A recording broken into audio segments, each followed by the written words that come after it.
Hello everyone, hello, welcome back to the channel. I'm filming this video a few hours after that Green Day one I posted on Friday, so same t-shirt, don't come at me. Today I want to talk about this pile of vinyl you see behind me. When I'm collecting vinyl, I tend to go through stages of, let me turn my phone upside down so I don't get distracted. I go through stages of what I want to collect. So recently it was these decade albums. They have pretty pick. Well, let me show you. If it comes out, I will show you. It's these, like a decade album has this decade and a nice picture, and this one and 1966 and 67 I've got on display. But let me put it back. Don't fall over, don't fall over, don't fall over, don't fall over, don't fall over, don't fall over, don't fall over, don't fall over. I swear to God. Hang on. It's right. I got him above my fish tank, which doesn't have a proper lid at the moment. Anyway, recently it's been singles. More so 12-inch singles. I love a 12-inch single. Because one, I think 45 RPM sounds better than 35 RPM. I can't explain to you why. I'd have to look all that up, but there is a reason. So, like the company that makes my vinyl, a one-cut vinyl, they recommend that you get it pressed in 45 RPM because they say it sounds better too. I know someone who knows better than me can tell you in the comments. Also, although I have my little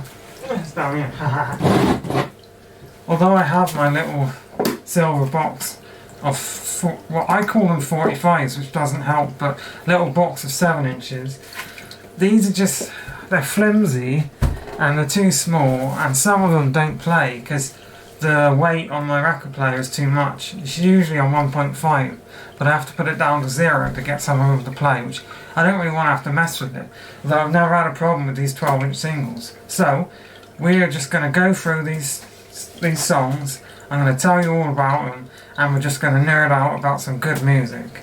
Now, if this video gets too long, because there's a lot of them, I'm going to split it up into 2 parts. This video goes out on Saturday, and then you'll find out if there's another one on Sunday. Pardon me.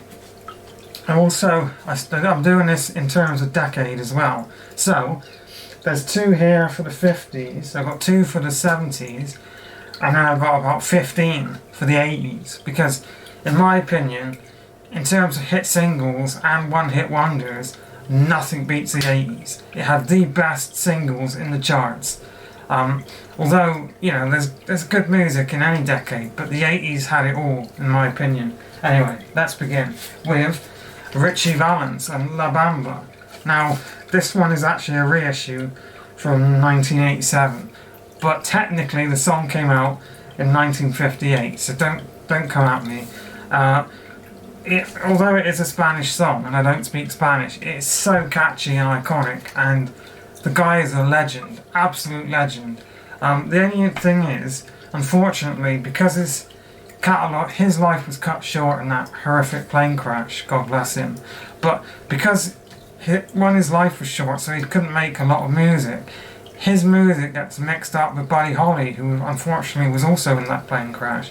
And it's really annoying that a lot of streaming services will have his songs, but sung by him, but under Buddy Holly's name, which is a bit unfortunate because Ritchie Valens is his own person and deserves to be respected that way. Now, as I go through these, I will play 1 or 2 songs, but I'm not going to play all of them because we'd be here all day. But yeah, this is a classic. Now, talking about Buddy Holly, we have True Love Ways. Is that the one? I haven't played it in a while, but True Love Ways. Now this is a classic. Proper classic, this. And then you got Raining in My Heart and Words of Love, which of course the Beatles covered that one. But you can't go wrong with a bit of Buddy Holly. I love his voice. And I love his orchestral. He was moving into more of like an orchestral sound. And although I don't think he wasn't alive when they put his music with the Royal Symphony Orchestra, but it works so well. And this song, A True Love Ways, is what kicks off the album, I believe, and it's so good. But again, unfortunately, his life was cut too short, and he's an absolute legend, and he's never forgotten. Rip Buddy Holly. So, moving on, we have this. I haven't got a clue. This is Money No Love by Bo Cool. It's a 70s jazz disco funk record, and it sounds great. I picked it up because I like the artwork and it was half price, but I honestly have no effing clue who it is or where it's come from, but it's a proper funky jazz record. Jazz? Disco. I meant disco. It's a disco record.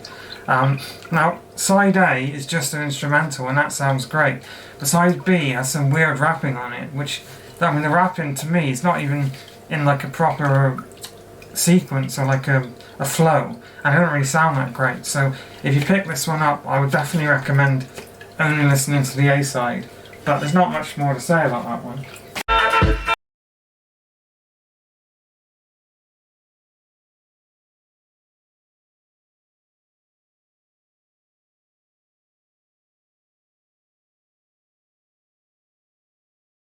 Is a reissue. I know, but hear me out. Imagine by John Lennon originally came out in 1971, and it's an absolute classic. I mean, this is one of the most listened to songs ever, in my opinion. It's got to be up there with Let It Be. Whether it beats Let It Be, I'm not sure, but it's an absolute classic, as well as Jealous Guy. And the album this comes from as well, Imagine, is brilliant. One of the best albums ever made. But it also has Happy Christmas, War Is Over, which is, in my opinion, the best Christmas song. And I cannot believe that it's getting up to Christmas, almost Christmas. Now, there's a really funny interview with,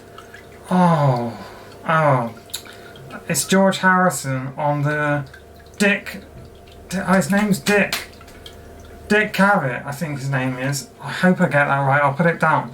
But he is one of the best late night talk show hosts and interviewers around. And he had George Harrison on his show, and he goes, you know that Yoko Ono sat in that seat. So George Harrison gets up and moves seat, which is hilarious. And then he starts promoting their record, Happy Christmas. Dick Cavett, I swear his name's Dick Cavett.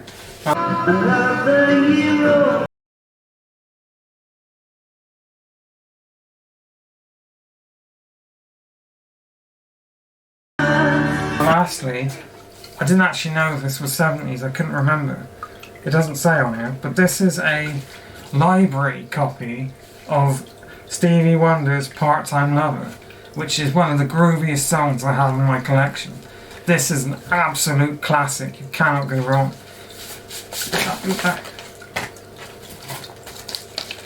It sounds so good, and this was I found in a charity shop, which was cheap and just fantastic. Like, I swear, I couldn't find it, but I swear that Phil Collins did a cover of this song, but I must be thinking of something else. Now we're moving on to someone who has been featured on the channel a lot because I'm a massive fan of their stuff.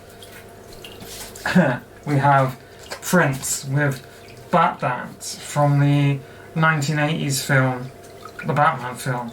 Now this is fantastic. I love the grooves on this, and although I don't think it's one of his best songs, but it is still really good and very catchy. And because I like these singles and I like Prince, I actually got this free because I bought another Prince album in a record store, and he was like, "Oh, you can have this one as well if you want." And because I don't think it's a big seller, but yeah, no, this was free and sounds great. But his next two Prince ones are like two of his best songs easily. We have Kiss. No, Prince and the Revolution, Kiss, extended version. Now this is taken from Under the Cherry Moon, which is, controversially, I think, is his best album. that album, sonically, is so well put together. And I'm supposed to be talking about the song. The song is really groovy. And on vinyl, especially on my new Marshall speaker, the bass is so good. I quite like Heart or Dollar as well on the B-side, but this is a classic. Now lastly, for Prince fans, we have Little Red Corvette, bow, bow, now, which is, it's not his best song. I was about to say it's his best song, but it's one of his best songs off his 1999 album, which came out in the 80s. And of course DMSR, which sounds so groovy. Like, this is a proper original, yeah, because it's even advertising the album, so it just sounds so punchy and groovy. And funnily enough, like Little Red Corvette isn't about a woman. A lot of people would assume because it's Prince, that song is about a woman, but it's not.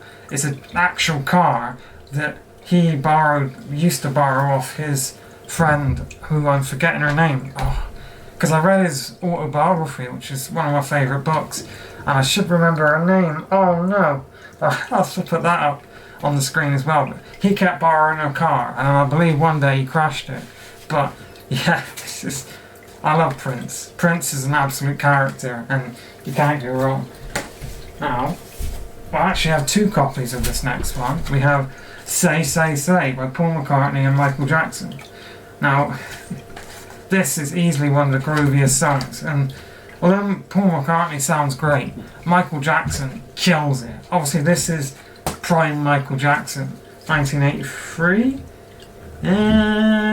Give me a date. Yeah, 1983. It's prime Michael Jackson. His voice is just superb on it. You cannot go wrong. I'll cut there. Now, funny story, like Paul McCartney was talking to Michael Jackson, I believe during the recording of this, or their other song, Baby Be Mine, and he was telling Michael Jackson that the real money is in publishing and owning the rights to things. So Michael Jackson said, oh, well, I'm going to buy the rights to the Beatles. Sort of in a jokingly manner, and then he did. And that's why Paul McCartney and MJ had a massive falling out, and they didn't really record any more songs. But yeah, I mean, this is a classic. And I got two of these because my fiance had it as well. Because our music tastes are very similar, and I respect it for that. Now, we have... Is this the 80s as well? Have I got it wrong? Oh, it doesn't matter. Yeah, 1982. We have Rod Stewart with In My Life. And of course, tonight's gonna be the night. Tonight's the night, everything's alright. So while this is a really good song, some of the lyrics have not aged well.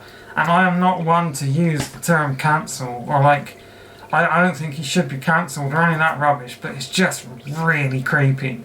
Like the lyric, spread your wings and let me come inside. Like, oh, no thank you.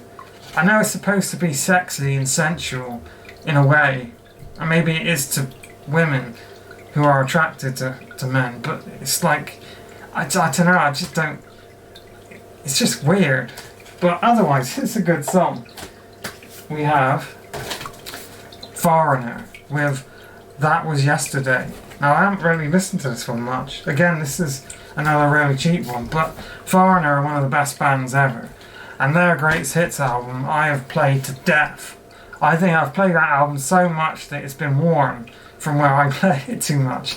Every song is a classic. Now this isn't on it, because that is from like their 70s era stuff, but I even love like, I wanna know what love is, I want you to show me. Anyway, classic. Talking about another 80s classic, we have It's the Final Countdown. You can't go wrong with that, can you? This was another cheap one, but I haven't listened to the B-sides really. I don't really care about the B-sides, but the 80s had hair metal with hair like that, and then this is these song. At least the guitar solo on the final countdown is the one that everyone as a kid did air guitar to, because it's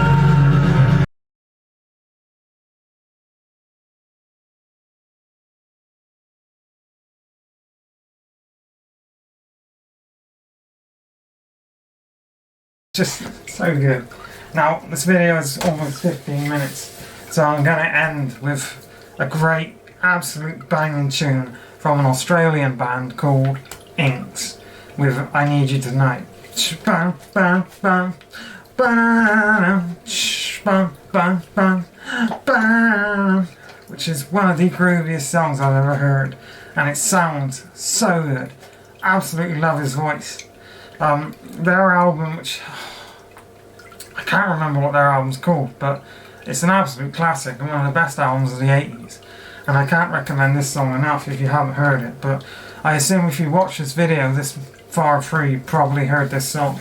But yeah, so join me next time where I talk about the rest of them. But if you like any of these songs, let me know. If you have any song suggestions, please comment them down below.